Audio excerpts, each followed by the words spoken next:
नमस्कार, आप देख रहे हैं जन टीवी और मैं आपके साथ आकांक्षा पारिक। खबरों की शुरुआत से पहले एक नजर हेडलाइंस पर।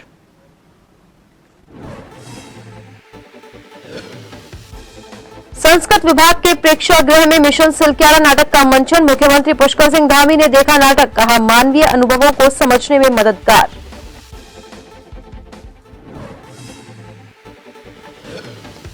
राजभवन में लगी आर्ट गैलरी और फोटो प्रदर्शनी। राज्यपाल गुरमीत सिंह ने किया अवलोकन। ग्रामीण शहरी परिवेश और लोक परंपराओं का शानदार चित्रण, राज्यपाल ने की सराहना।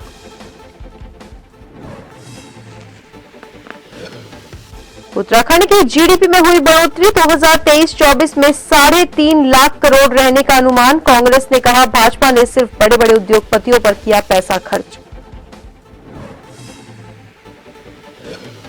2 साल बाद अब फिर से पोलियो के खिलाफ अभियान। 2,72,725 बच्चों को पिलाई जाएगी खुराक। पाकिस्तान और अफगानिस्तान में पोलियो के मिले थे 12 केस।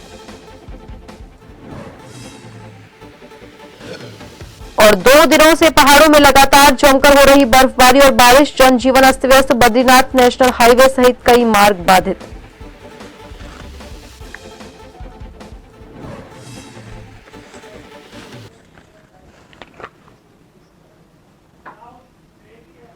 और खबरों की शुरुआत से पहले आपको सीधा ले चलते हैं गोरखपुर, जहां पर सीएम योगी आदित्यनाथ पहुंचे हुए हैं, जो कि छात्र छात्राओं को टैबलेट वितरित कर रहे हैं।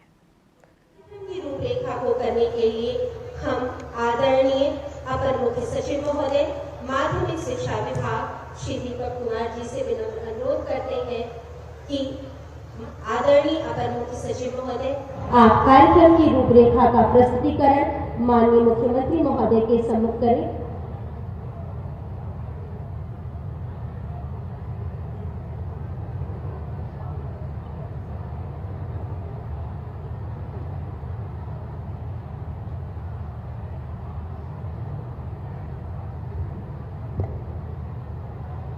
परम श्रद्धेय माननीय मुख्यमंत्री जी, माननीय महापौर, माननीय सांसद महोदय, माननीय विधायकगण, लखनऊ से ऑनलाइन जुड़ी माध्यमिक शिक्षा के माननीय मंत्री जी, मंच पर आसीन अतिथियों, इस परिसर में उपस्थित देवियों, सज्जनों, छात्रों और मीडिया से आए हुए बंधुओं, आप सभी को मेरा प्रणाम निवेदित है।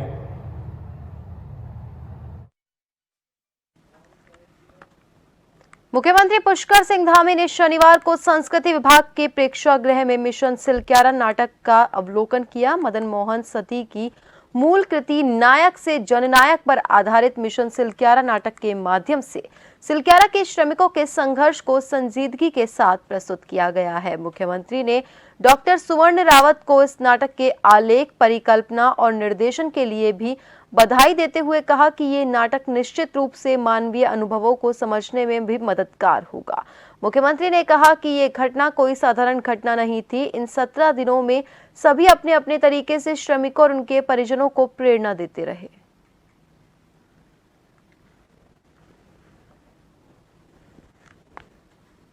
सिलक्यारा की जिस प्रकार से विषम परिस्थितियां थी, उन परिस्थितियों से माननीय मुख्यमंत्री श्री पुष्कर सिंह धामी जी ने जिस प्रकार से उन्होंने रेस्क्यू किया और पूरे विश्व की बेस्ट टेक्नोलॉजी के लिए माननीय प्रधानमंत्री श्री नरेंद्र मोदी जी ने बेस्ट टेक्नोलॉजी के दुनिया की उस टेक्नोलॉजी को यहाँ पर भारत में लेकर आए। और हमारे जो रेड माइनर्स, जो हमारी पुरानी जो एक पद्धति है, उसके द्वारा जो है उन जो मजदूर 41 मजदूर जो हमारे फंसे हुए थे, उनको सुरक्षित बाहर निकाला। ये दुनिया में बहुत ही एक ऐसा ऐतिहासिक इसको कार्य कहेंगे, क्योंकि इससे पहले कहीं भी नहीं ऐसा नहीं देखा गया। राज्यपाल लेफ्टिनेंट जनरल गुरमीत सिंह ने शनिवार को वसंतोत्सव के मौके पर लगी राजभवन में आर्ट गैलरी और फोटो प्रदर्शनी का अवलोकन किया। वसंतोत्सव के मौके पर इस 3 दिवसीय आर्ट गैलरी और फोटो प्रदर्शनी में चित्रकारों ने ग्रामीण और शहरी परिवेश, लोक परंपराओं, आध्यात्मिकता सहित उत्तराखंड की जीवंत संस्कृति का समृद्ध चित्रण करते हुए अपनी प्रतिभा का शानदार चित्रण किया। इसके अलावा फोटोग्राफर्स द्वारा प्राकृतिक चित्रों सहित जीव जंतुओं और कई प्रकार के सुंदर फोटोग्राफ्स लगाए गए थे। राज्यपाल ने सभी चित्रकारों और फोटोग्राफर्स से बातचीत की और उनके बेहतरीन फोटोज और पेंटिंग्स के लिए उनकी सराहना की और व्यक्तिगत रूप से कई चित्रकारों की पेंटिंग्स खरीदकर उनका उत्साहवर्धन किया। राज्यपाल ने इसके बाद फूड कोर्ट का अवलोकन किया। उन्होंने IHM द्वारा मिलेट के विभिन्न प्रकार के व्यंजनों के बारे में जानकारी ली और कहा कि मिलेट उत्पादों को बढ़ावा दिए जाने के लिए इस प्रकार की पहल सराहनीय है।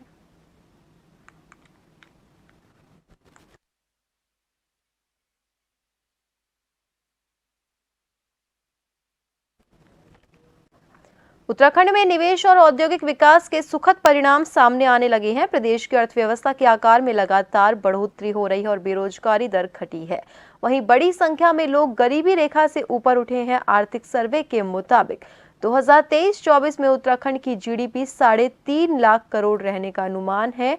वहीं उत्तराखंड में औद्योगिक इकाई की संख्या 83,000 से ज्यादा हो चुकी है। राज्य गठन के समय ये आंकड़ा 14,000 के करीब था। एक रिपोर्ट के मुताबिक राज्य का गठन होने के समय से अब तक औद्योगिक इकाइयों की संख्या में 5 गुना का इजाफा हुआ है। वहीं कांग्रेस प्रदेश महामंत्री नवीन जोशी ने ND तिवारी के कार्यकाल को सराहते हुए कहा कि ND तिवारी के कार्यकाल में बिना इन्वेस्टर समिट किए हुए लगभग 200 की संख्या में इंडस्ट्री को बैठाया गया था। भाजपा ने इन्वेस्टर समिति के नाम सिर्फ बड़े बड़े उद्योगपतियों के ऊपर पैसा खर्च किया और कहा कि यहां तक कि जो इंडस्ट्री कांग्रेस के समय लगाई गई थी, भाजपा उसे बंद करने का काम कर रही है।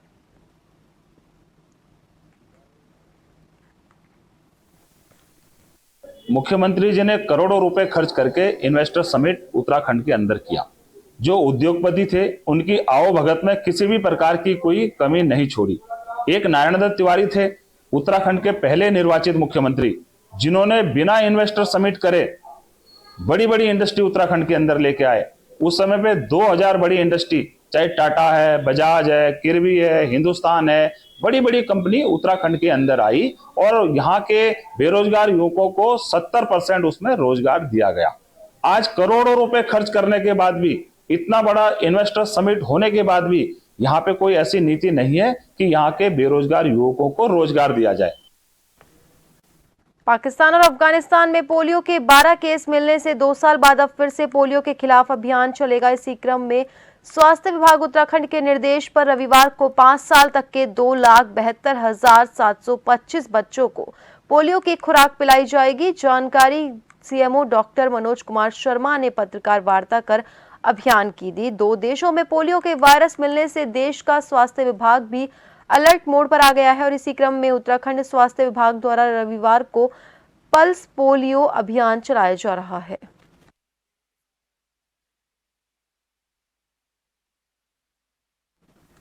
राष्ट्रीय पल्स पोलियो अभियान का संचालन किया जा रहा है पूरे देश में। और जैसा कि रिपोर्ट्स हैं, WHO की रिपोर्ट्स हैं कि जो अफगानिस्तान और पाकिस्तान हमारे नियर बाई कंट्री हैं, उनमें अभी भी वाइल्ड पोलियो ऐसे केसेस आ रहे हैं। तो उसी के क्रम में इस चीज़ को ध्यान में रखते हुए इंडियन गवर्नमेंट द्वारा ये डिसीजन लिया गया कि इस साल जो है पूरे देश में एक साल जैसे पूर्व में पल्स पोलियो अभियान चलता था, उसका 3 तारीख को बूथ एक्टिविटी कराई जाएगी और 4 तारीख से 9 तारीख तक हाउस टू हाउस जैसे विजिट करके टीमें जो हैं पोलियो की खुराक खिलाती थी, तो वो एक्टिविटी जो है।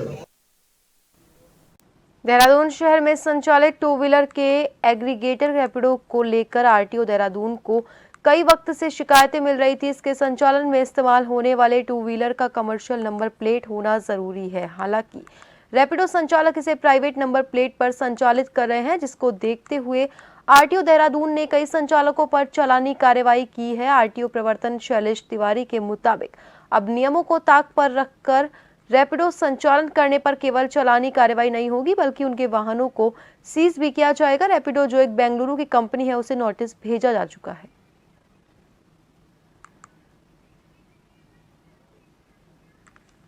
बेंगलोर की कंपनी में रजिस्टर्ड एक कंपनी है जो 2 व्हीलर के एग्रीगेटर के रूप में काम करती है। यहाँ हम लोगों ने कई बार शिकायतें आई तो 2-3 बार हम लोग उनको नोटिस दे चुके हैं। अब हम नोटिस नहीं देने जा रहे हैं, अब हम लोग कार्रवाई भी कर रहे हैं। आज हम लोगों ने कार्रवाई कुछ गाड़ियों पे किया है। अब वो एक विशेष अभियान चला करके उनकी गाड़ी को सीज करेंगे। साथ ही सिर्फ गाड़ी पे कार्रवाई नहीं करेंगे हम लोग, अब कंपनी का चालान होगा, कंपनी जो एग्रीगेटर है उसके खिलाफ कार्रवाई की जाएगी। अलकनंदा भूमि संरक्षण वन प्रभाग गोपेश्वर जोशीमेठ रेंज के द्वारा ग्राम सभा बड़गांव में सभी स्थानीय किसानों के लिए 2-2 अखरोट के पौधे फ्री वितरित किए गए। बता दें कि अलकनंदा भूमि संरक्षण वन प्रभाग गोपेश्वर जोशीमठ रेंज के द्वारा लगभग सभी ग्रामीण इलाकों में हर साल फलदार वृक्ष और खेती संबंधित बीज, दवाइयां इत्यादि चीज फ्री वितरित की जाती है, जिसको लेकर तमाम ग्रामीण इलाकों में सभी किसान काफी खुशी महसूस कर रहे हैं। ग्राम सभा बड़गांव में सब्जी की बम्पर पैदावार होती है। बड़गांव के सभी स्थानीय किसानों ने अलकनंदा भूमि संरक्षण वन प्रभाग गोपेश्वर जोशीमठ रेंज का दिल से आभार जताया। सभी कृषकों को ये जो कलमी अखरोट का पेड़ यहाँ पे वितरण किया जा रहा है, इससे पूर्व भी अलकनंदा वन प्रभाग द्वारा समस्त किसानों को मटर का बीज और पिछले वर्ष आलू का बीज दिया गया, जिससे कि सभी किसान काफ़ी उत्साहित हैं। इसी तरह से हर वर्ष अलकनंदा वन प्रभाग प्रत्येक किसानों को बीज, सेब के पेड़, अखरोट के पेड़ हर वर्ष वितरण कर रही है। इसके लिए वन प्रभाग का बहुत बहुत धन्यवाद। और धन्यवाद करना चाहूँगा आपका भी, आपके चैनल का भी, आपके द्वारा भी जो ये जन समस्याओं को हमेशा न्यूज़ चैनल के माध्यम से हर समस्याओं को प्रशासन तक पहुँचाने का जो काम करते हैं, आपका भी बहुत बहुत। मसूरी में भाजपा युवा मोर्चा के द्वारा मसूरी के राधा कृष्ण मंदिर में युवा चौपाल अभियान का आयोजन किया गया, जिसमें देश को विकास की ओर ले जाने के लिए तीसरी बार और अब की बार 400 पार के लक्ष्य को पूरा करने और नरेंद्र मोदी को फिर से देश के प्रधानमंत्री बनाने के लिए युवाओं से आह्वान किया गया। भाजपा युवा मोर्चा के प्रदेश के आईटी सेल प्रमुख मनीष सैनी, आर्यन देव उनियाल, अनिल सिंह अन्नू ने कहा कि विकसित भारत और मोदी की गारंटी के साथ देश में विकास की जो रफ्तार है, उससे निश्चित आगामी लोकसभा चुनाव में इसका असर देखने को मिलेगा।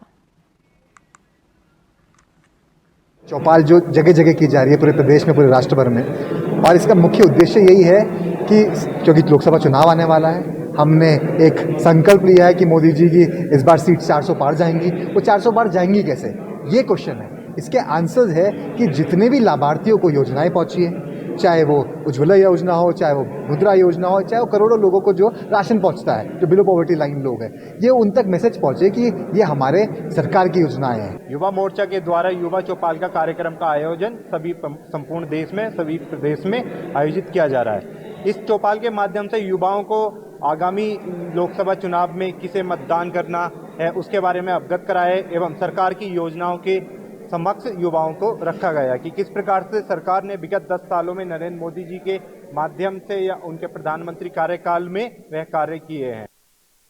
चमोली में मतदाता जागरूकता अभियान के तहत दिव्यांग रथ के माध्यम से दूरस्थ क्षेत्रों में घर घर जाकर दिव्यांग मतदाताओं को अपने मताधिकार का प्रयोग कर सक्षम ऐप की जानकारी दी जा रही है। जिले में निर्वाचन आयोग की ओर से शुरू किए गए सक्षम ऐप दिव्यांग मतदाताओं के लिए वरदान साबित हो रहे हैं। जनपद के 100% दिव्यांग मतदाताओं का सक्षम ऐप पर पंजीकरण करवाने के प्रयास किए जा रहे हैं। जिला दिव्यांग पुनर्वास केंद्र द्वारा जिला मुख्यालय गोपेश्वर के साथ ही मंडल घाटी, देवरा, खडौरा, घिघरान और बंड क्षेत्र के विभिन्न गांवों में दिव्यांग मतदाताओं से घर घर जाकर संपर्क कर सक्षम ऐप की जानकारी दी।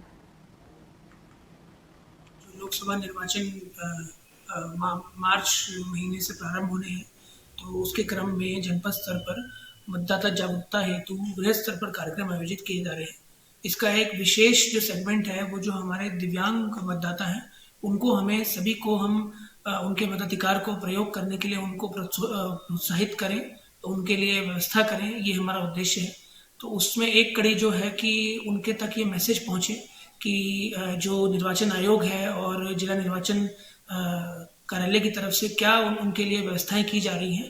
जैसे उसमें सबसे प्रथम एक सक्षम ऐप है निर्वाचन आयोग का, उसमें जो हमारे सभी दिव्यांग वोटर हैं वो अपना रजिस्ट्रेशन कर सकते हैं। आप सभी को सम्मानित जनता वासियों से अपील करता हूं कि आगामी लोकसभा सामान्य निर्वाचन 2024 के में आप अपने अमूल्य मत का प्रयोग अवश्य करें एवं लोकतंत्र को मजबूती प्रदान करें।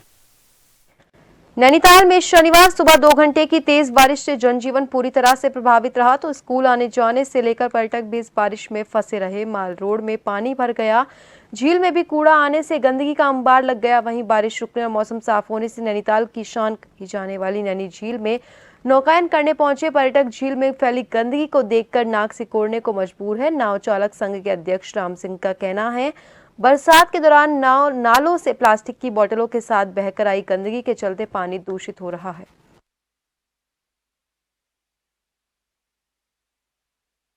बहुत दिनों के बाद जो बारिश तेज हुई है रात में, उसकी वजह से नालों में जो कूड़ा अटका हुआ था वो तेज बारिश होने के कारण तालाब में बह के आ गया, जिससे तालाब में बहुत गंदगी हो रही है।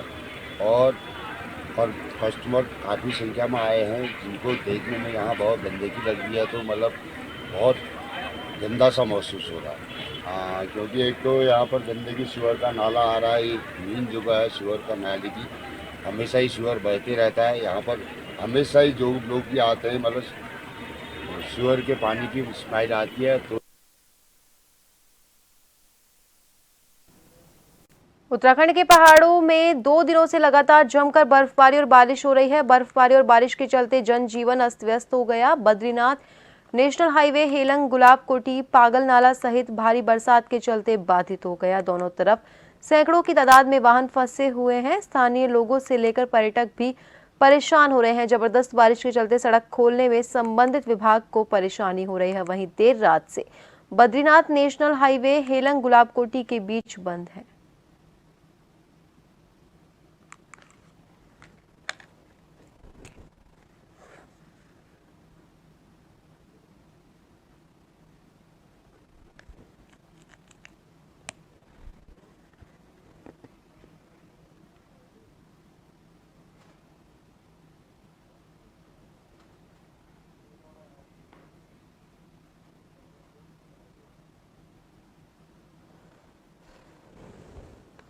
बता दें कि उत्तराखंड के पहाड़ों में 2 दिनों से लगातार जमकर बर्फबारी और बारिश का दौर जारी है।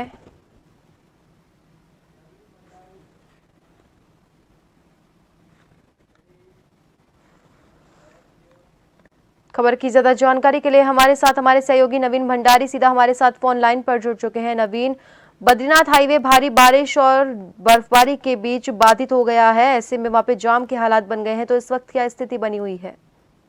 बिल्कुल बताना चाहूंगा कि ये पहाड़ों में लगातार 2 दिनों से रुक रुक कर बारिश और बर्फबारी हो रही है, जिसके चलते जो यहाँ का जनजीवन है वो फिलहाल अस्त व्यस्त होता हुआ दिखाई दे रहा है। और बड़ी बात तो यह है कि हेलंग जो बद्रीनाथ नेशनल हाईवे है, वहां पर देर रात जबरदस्त मलबा आने के चलते वहां पर सड़क पूरी तरह से बाधित हो गई है, जिसके चलते वहां पर सैकड़ों वाहन वहां पर फंसे हुए देखे। हालांकि वहां पर संबंधित विभाग की मशीनें जरूर लगाई गई है सड़क खोलने को लेकर के, लेकिन बताया नहीं जा सकता कि सड़क कब तक खुलेगी। जी, तो अभी वहां पे मौसम की बात करें तो मौसम कैसा बना हुआ है? जी बिल्कुल, अगर बात की जाए मौसम को लेकर के तो मौसम जबरदस्त, यहाँ पर बर्फबारी सभी ग्रामीण इलाकों में इस वक्त हो रही है। कई ग्रामीण इलाकों में बारिश भी हो रही है, जिसके चलते ठंड ने भी अब दस्तक देना शुरू कर दिया। वहीं बात करें अगर बद्रीनाथ धाम से लेकर के श्री हेमकुंड साहिब जी के धाम में लेकर, वहां पर जबरदस्त इस वक्त बर्फबारी हो चुकी है, जिसके चलते वहां पर तापमान में भी काफी गिरावट आ चुकी है। जी बहुत बहुत धन्यवाद नवीन तमाम जानकारी के लिए और हमसे जुड़ने के लिए। तो बता दें कि लगातार उत्तराखंड के पहाड़ों में बर्फबारी और भारी बारिश का दौर जारी है, जिसके चलते बद्रीनाथ नेशनल हाईवे हेलंग गुलाबकोटी पागला नाला सहित भारी बरसात के चलते बाधित हो गया। वहीं प्रशासन लगातार मलबा हटाने में लगा हुआ है, लेकिन फिर भी कहा नहीं जा सकता कि कब तक ये मार्ग खुल पाएगा। लक्सर में रात भर हुई बारिश से जमकर ओले पड़े। बारिश से तापमान में गिरावट आ गई। बेमौसम बारिश ने किसानों की भी चिंता बढ़ा दी। ज्यादा बारिश और ओलावृष्टि होने से सरसों, गेहूं, गन्ने की अगेती बुआई पर भी भारी प्रभाव पड़ेगा। सुबह से ही रुक रुक कर बारिश होने का सिलसिला जारी।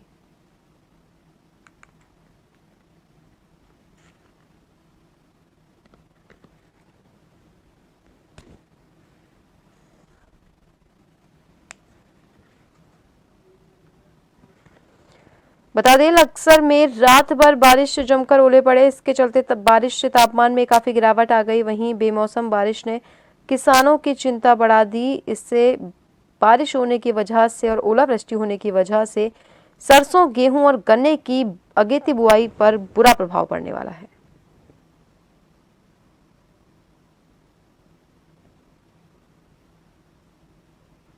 वहीं अभी भी सुबह से ही रुक रुक कर बारिश होने का सिलसिला लगातार जारी है।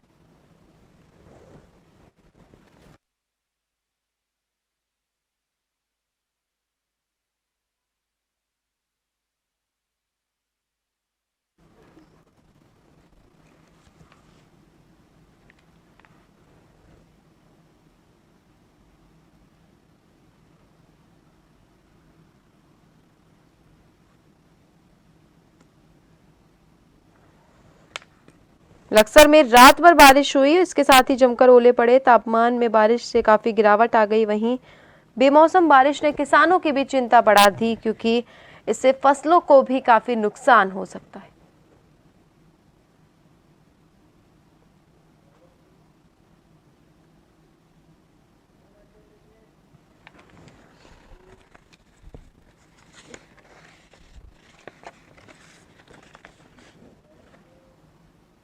और अब आखिर में एक नजर हेडलाइंस पर।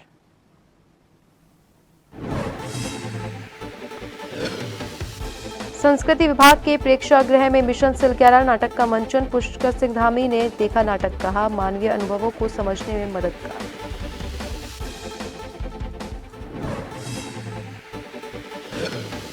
राजभवन में लगी आर्ट गैलरी और फोटो प्रदर्शनी। राज्यपाल गुरमीत सिंह ने किया अवलोकन। ग्रामीण शहरी परिवेश और लोक परंपराओं का शानदार चित्रण, राज्यपाल ने की सराहना।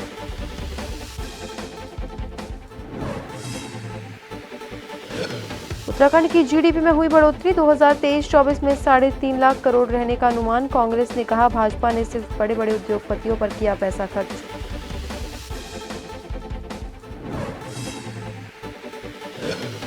दो साल बाद अब फिर से पोलियो के खिलाफ अभियान। 2,72,725 बच्चों को पिलाई जाएगी खुराक। पाकिस्तान और अफगानिस्तान में पोलियो के मिले थे 12 केस।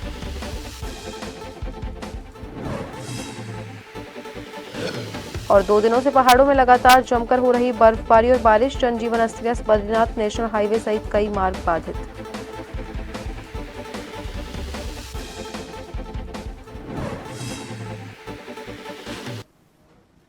और फिलहाल के लिए बुलेटिन में इतना ही। बने रहिए जन टीवी के साथ। नमस्कार।